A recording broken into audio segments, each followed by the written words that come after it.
If you're not investing into Airbnbs in 2024, you're making a huge mistake because they're the most underrated side hustle that you can do. Look, I own 7 businesses and I'm still doing 13 Airbnbs that I own and co-hosting 11 of them. What if I told you you could do almost anything with the touch of a finger? Look, I manage all of my properties from this. I very rarely have to get on my Mac at my home computer because I'm able to automate the majority of my tasks, which allows me to own 13 properties and co-host 11 all over the country. And I spend very little time because there's so many third-party apps from, messaging with our guests. I mean, I send out like 15 messages and almost all of it is automated up front.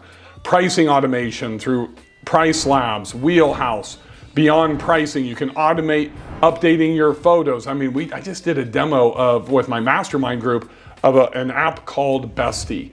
And it literally automates listing optimization, automates guest messaging, upsells, downsells. You can even build funnels in it, automate your pricing. And that happens across my entire portfolio. You can do this exact same thing, whether you're looking for your first one or whether you have 3, 4, 5, or 10, or 20. You can automate all of these. One of the big hurdles that a lot of you have is, how do I manage my cleaners? How do I manage my handyman? There's apps for that too. I use resort cleaning. You've got Turno that's out there, and literally they integrate with your PMS, your property management system, and when somebody books, it sends the reservation to the cleaner so they know what check-in day, what checkout day. They can send pictures. You can have check-in lists for them. Anything that you need to be able to automate the process. It's really pretty simple. Without automation, you can use VAs. There's a company out there called strbas.com that trains your virtual assistants to communicate with your guests, to do your revenue management and your pricing for you so you don't have to do that. They can do your marketing for you, your social media. There are a ton of options to be able to automate. So when I first started, literally I was spending probably 15 to 20 hours a week, but you gotta remember, this was like almost 10 years ago. Now today I have almost everything automated where I'm spending less than 5 to 7 hours a week. But you have to remember, it's really about building systems and processes, which is really what's gonna differentiate you from people that treat this like a hobby. You wanna treat this like a business. Having these standard kind of operating procedures, and they're really pretty easy to put together, and then communicating that with your team. It's honestly how I made $1,082,000 to be exact in 2023 net income off $2.4 million in gross revenue off of my own portfolio.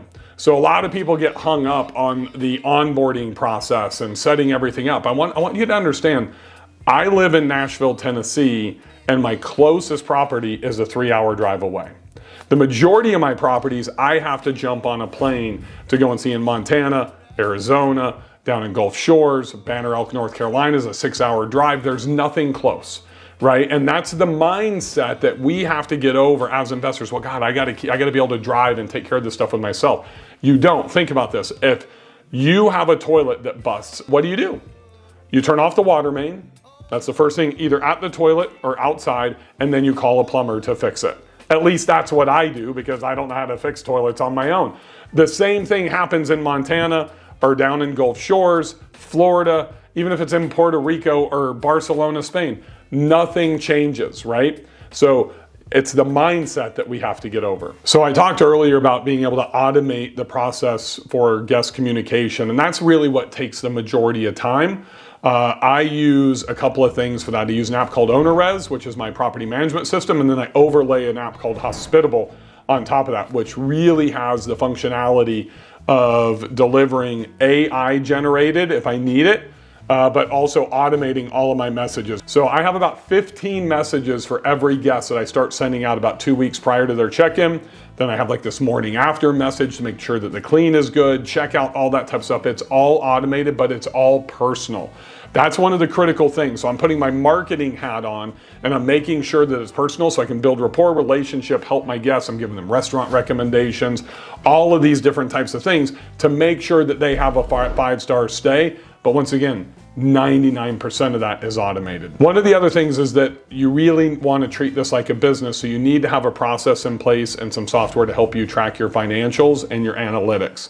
I use QuickBooks Online. for all of our analytics. It integrates directly, once again, an automation integrates directly with OwnerRez, so all of my rental income and everything can just automatically push right into QuickBooks. That way I can spit out a P&L basically at the first of every month, look at my profit and loss statement and see how profitable my properties are. That's really important, not only from the investing side on the front end, so I benchmark against AirDNA, which is a data analytics tool, the gold standard in the industry, along with STR Insights.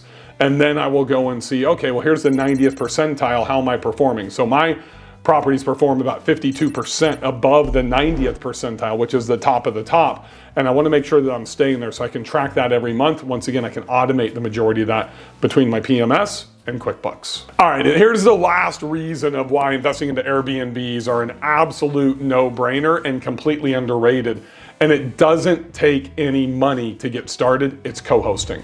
If you've never heard of co-hosting, it's literally where I navigate people when they want to get into short-term rentals, but they don't have the cash to do it. You know, if you don't have $50,000 or $100,000, you can't really buy a high-income producing property. But you think about it, if you have $100,000, you put 20% down, that can get you a $500,000 property. If you don't have it, you can still get that $500,000 property. As a co-host, it costs you nothing. But one of the things that's really important is I have 11 properties that I co-host. I made over $400,000, $442,000 last year in net income off of my co-hosting properties, spending about anywhere from 2, 3, sometimes, if I have an issue, maybe 4 hours a week. That is a ridiculous hourly rate that I'm making. You just need to really kind of build and understand two skill sets. The marketing side, listing optimization, doing some social media, off-platform marketing, and the pricing management, the revenue management. If you can acquire those two skills, you can accelerate and do really well as a co-host. The one thing that I would tell you is most people, once again, just like investing, they want to stay comfortable in their localized market. Don't do that.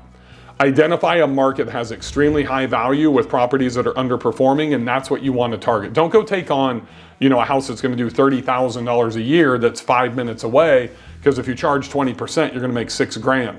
You know, go to the beach, go to the ski resort, go to the lake, go find some potentially high income properties that are going to do $100,000, $200,000 a year. Because if you charge 20% on a $200,000 a year property, that's $40,000.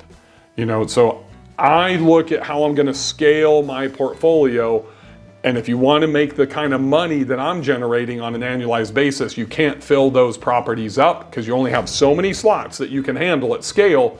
You don't want to fill them up with $30,000, $40,000, $50,000 a year properties, because then that's going to keep your income driving down as opposed to going up. Since you're not a co-host, if you don't own properties, don't have that story, the advice I'm going to give you is just go work for somebody. Find a property that you know you can take to that next level through marketing, design, revenue management, and literally go and offer to work for them for 45 to 60 days for free. That's what I did. 45 to 60 days for free, benchmark everything, create a case study. Now you have the marketability to go get other clients, but the cool thing is you're gonna acquire that first client. They're gonna continue to work with you.